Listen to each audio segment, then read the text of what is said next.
बिस्मिल्लाहिर्रहमानिर्रहीम। First year आज हम नेशनल बुक फाउंडेशन का चैप्टर नंबर 1 है मेजरमेंट, उसकी एग्जांपल्स सॉल्व करेंगे। फर्स्ट न्यूमेरिकल एग्जांपल है estimate the energy required for an adult man to walk up through stairs from ground floor to first floor. कि हमने energy का estimate लगाना है, कितनी एनर्जी रिक्वायर्ड होगी इस मैन को स्टेयर से ऊपर की तरफ मूव करने के लिए। जो मैन है उसका हमें मास गिवन है और हाइट गिवन है स्टेयर्स की, के ग्राउंड से कितनी हाइट तक वो स्टेयर्स मौजूद हैं। तो अगर हम इस स्टेटमेंट और इस डायग्राम की मदद से जो डाटा हमें गिवन है वो नोट करें, तो डाटा में हम ये देख सकते हैं कि सबसे पहले हमें गिवन है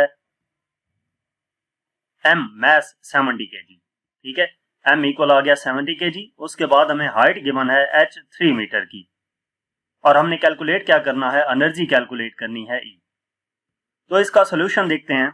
सोल्यूशन में हमारे पास जो एनर्जी है इसमें मास इंक्लूड है और हाइट इंक्लूड है, यानी कि पोटेंशियल एनर्जी मौजूद होगी। जो एनर्जी है वो in form of potential energy होगी, E equal to PE potential energy की फॉर्म में, और पोटेंशियल एनर्जी का फार्मूला हमारे पास है mgh। क्योंकि हाइट इन्वॉल्व है तो इस वजह से जो एनर्जी रिक्वायर्ड होगी वो in the form of potential energy होगी। E इक्वल आ जाएगा, m की वैल्यू मास हमारे पास 70 गिवन है, G की वैल्यू 9.8 गिवन है और हाइट 3 है। इनको मल्टीप्लाई करेंगे तो एनर्जी हमारे पास आ जाएगी 2058 जाउल। एनर्जी का यूनिट जाउल होता है। नेक्स्ट हमारे पास न्यूमेरिकल प्रॉब्लम नंबर 1.2 है, drive formula for the time period of simple pendulum using dimensional analysis. Dimensional analysis को यूज करते हुए टाइम पीरियड के लिए जो सिंपल पेंडुलम का टाइम पीरियड है वो हमने कैलकुलेट करना है। तो टाइम पीरियड कैलकुलेट करने के लिए हमें ये मालूम होना चाहिए कि टाइम पीरियड जो है सिंपल पेंडुलम का वो किन क्वांटिटीज पे डिपेंड करता है। Time period T of the simple pendulum depending on mass of bob m, length of the pendulum L, acceleration due to gravity G and angle which the string makes with vertical theta.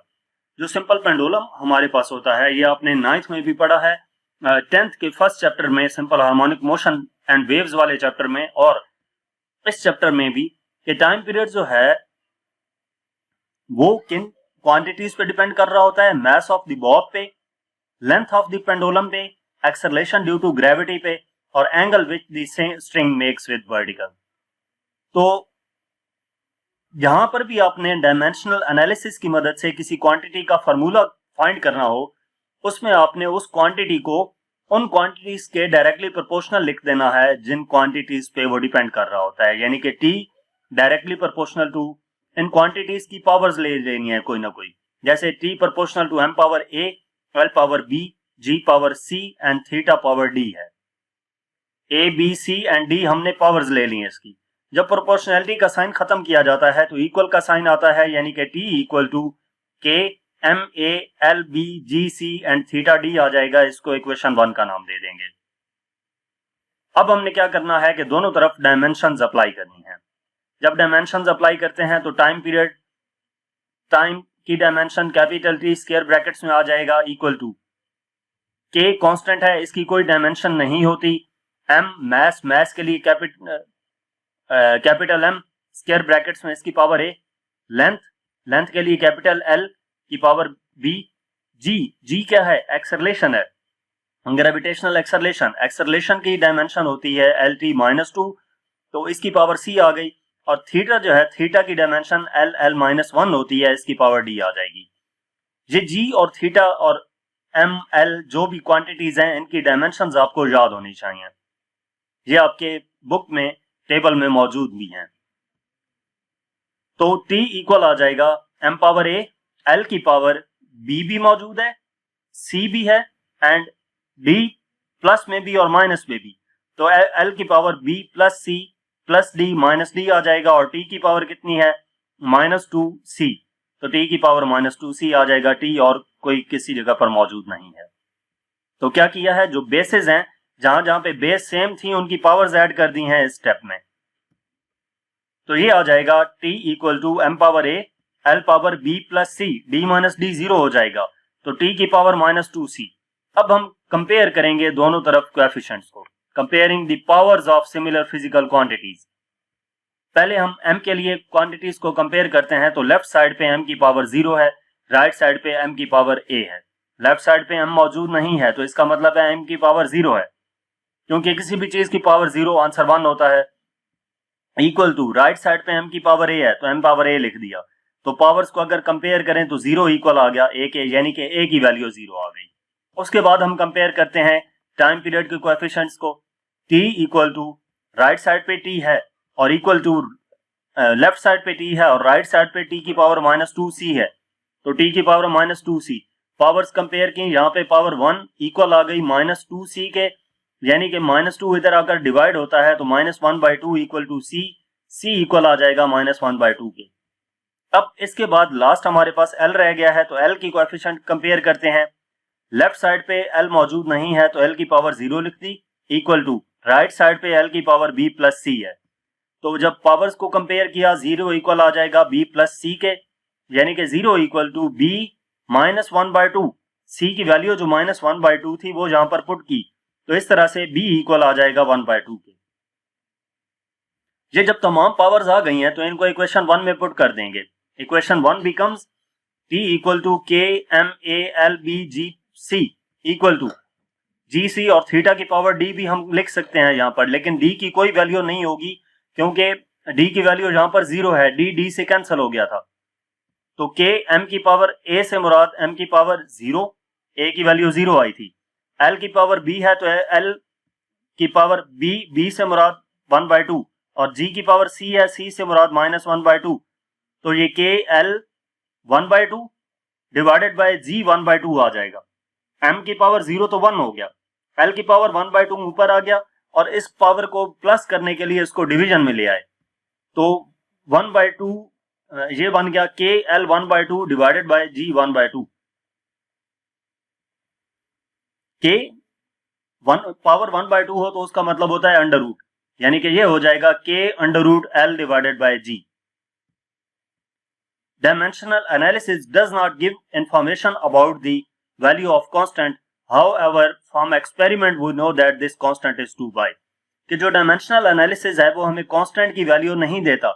यहाँ पर जो constant k है उसकी value क्या है वो हमें dimensional analysis से नहीं पता चल सकता, लेकिन एक्सपेरिमेंट्स की मदद से ये हमें ऑलरेडी मालूम है कि जो कांस्टेंट है यहाँ पर उसकी वैल्यू 2 पाई होती है। तो इस तरीके से टाइम पीरियड हमारे पास आ जाएगा t equal to 2 pi √l/g। जी डायमेंशनल एनालिसिस की मदद से हमने सिंपल पेंडुलम का जो टाइम पीरियड है वो कैलकुलेट कर लिया। नेक्स्ट एक्सपेरिमेंट नंबर 1.3 है।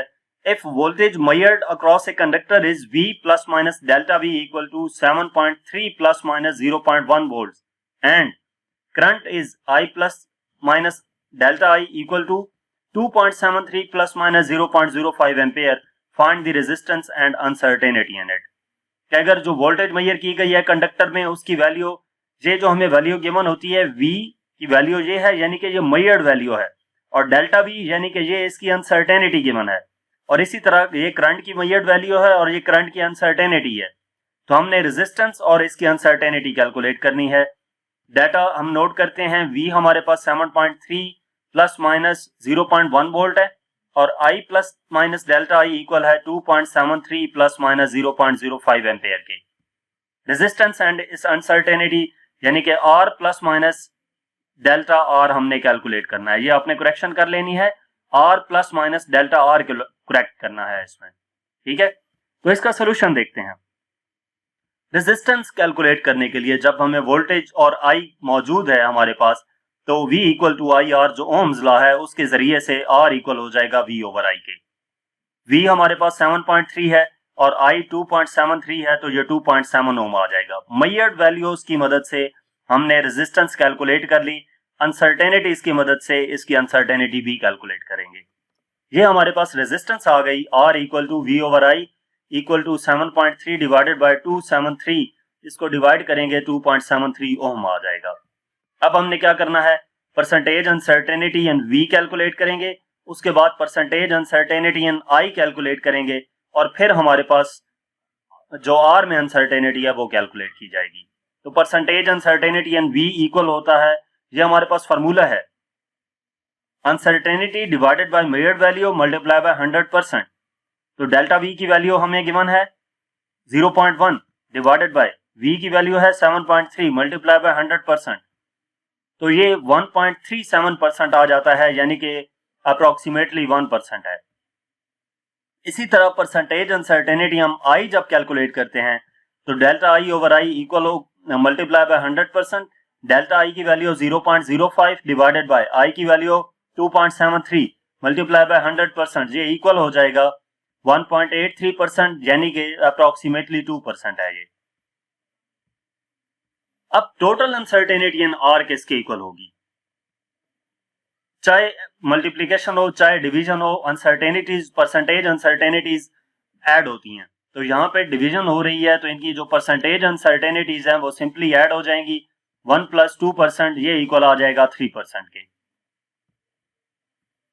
ये data as it is note कर लिया। अब हमने क्या करना है कि डेल्टा आर कैलकुलेट करने के लिए हम percentage uncertainty in R equal to delta R divided by R multiply by 100% का फार्मूला यूज करेंगे। यही परसेंटेज अनसर्टेनिटी का फार्मूला हमने वी के लिए यूज किया था और यही आई के लिए यूज किया था, अब हम आर के लिए यूज कर रहे हैं। तो परसेंटेज अनसर्टेनिटी इन आर पिछली स्लाइड में हमने कैलकुलेट की 3% इक्वल हो जाएगा डेल्टा आर हमने यहाँ पर कैलकुलेट करना है डिवाइडेड बाय आर की वैल्यू हमारे पास है 2.7 ओम जो हमने स्टार्टिंग में कैलकुलेट की थी, मल्टीप्लाई बाय 100%।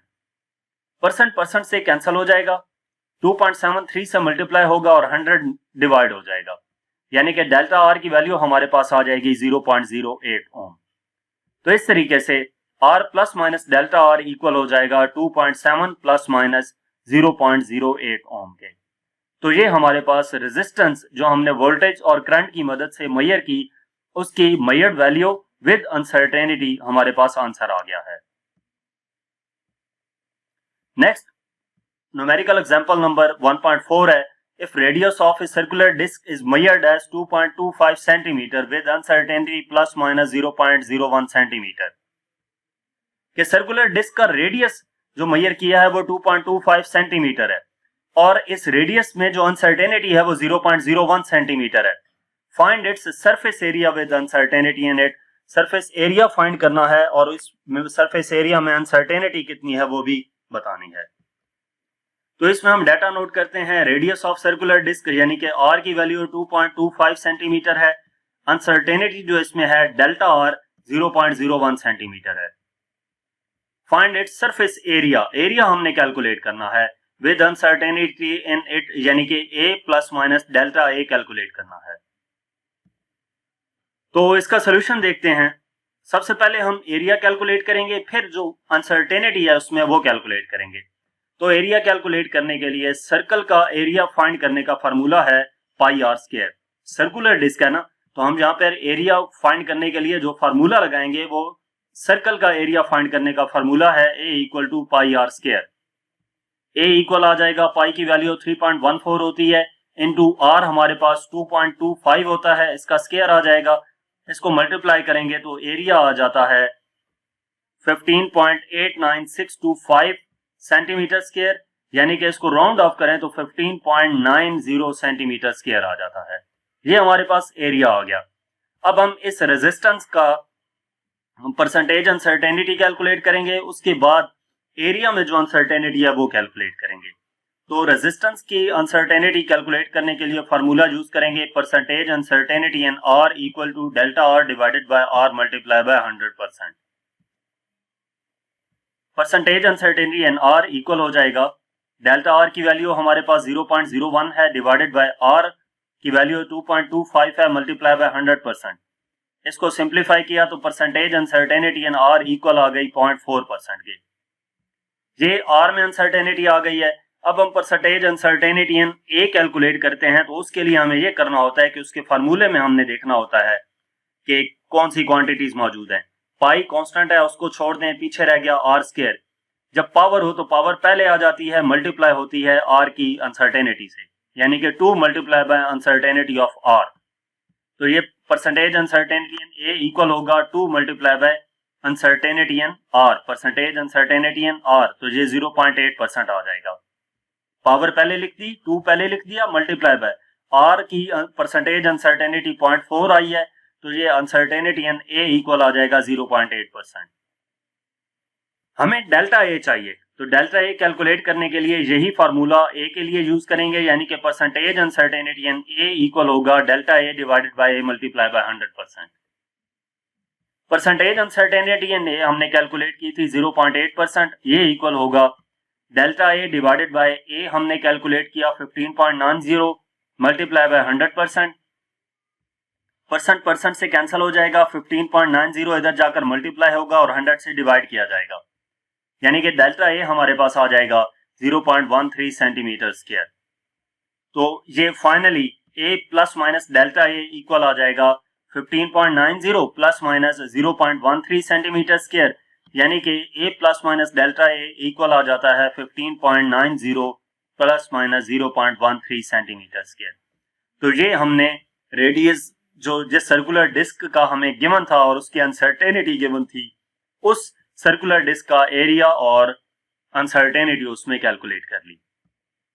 तो यहाँ तक इस चैप्टर की एग्जांपल्स थी। मजीद किसी भी चैप्टर की एक्सरसाइज का सलूशन देखने के लिए आप हमारा चैनल विजिट करें। इसके अलावा अगर आप किसी भी सब्जेक्ट की ऑनलाइन जो होम ट्यूशन पढ़ना चाहते हैं तो हमसे व्हाट्सएप पे कांटेक्ट कर सकते हैं। Thank you.